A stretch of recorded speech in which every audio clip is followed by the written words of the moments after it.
Ever thought of opening up your own online business, but no idea of where to start, where to sell, or maybe don't have the money to invest in products and a place to store them? This is where dropshipping comes in. With dropshipping, you're gonna sell products online without storing physically.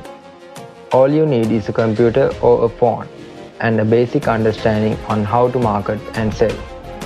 First, you find the products that you want to sell and list those products on a good selling site or maybe on your own store with the price that you want to sell. When a customer places an order and pays the price we set, we make a profit. Then what we have to do is place the same order with our supplier giving the customer's address.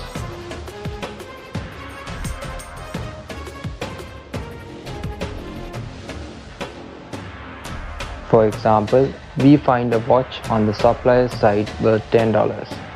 Then we list that product on our store for, let's say, $20.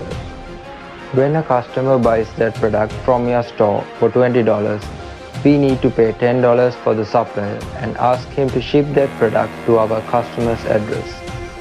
$10 profit, right?